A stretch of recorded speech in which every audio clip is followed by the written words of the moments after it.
अस्सलाम वालेकुम स्टूडेंट्स। इस एनिमेटेड वीडियो में हम इलेक्ट्रोमैग्नेटिक वेव्स और रेडियो वेव की मॉड्यूलेशन के बारे में बात करेंगे।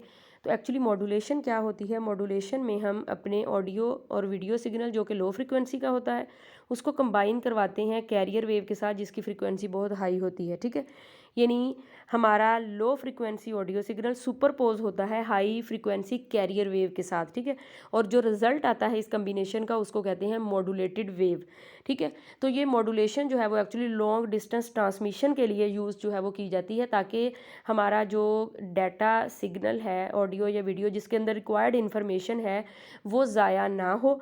तो इसीलिए हम अपने सिग्नल को कैरियर के साथ जो है वो कैरी करके यानी उसके साथ कंबाइन करके भेजते हैं ताकि उसकी स्ट्रेंथ में कमी ना आए और हमारी जो इन्फॉर्मेशन है वो पहुंच सके दूसरे जगह तक। ठीक है, तो दो तरह की मॉड्यूलेशन जो है वो होती है, एक होती है एम्पलीट्यूड मॉड्यूलेशन और एक होती है फ्रीक्वेंसी मॉड्यूलेशन। ठीक है, तो एम्पलीट्यूड मॉड्यूलेशन में कैरियर वेव लो फ्रीक्वेंसी ये जो हमारा सिग्नल है उसके साथ किस तरह से कंबाइन होती है कि कैरियर वेव का जो एम्पलीट्यूड है वो जहाँ पे हमारी जो डाटा सिग्नल है उसका एम्पलीट्यूड ज़्यादा होता है तो कैरियर का भी ज़्यादा हो जाता है, और जहाँ पे ये कम होता है वहाँ पे कैरियर का भी कम हो जाता है। ठीक है, यानी जो कैरियर वेव की फ्रिक्वेंसी है उसको मुतासर नहीं होना चाहिए बल्कि उसका जो एम्पलीट्यूड है वो कम या ज़्यादा होना चाहिए according to the data signal.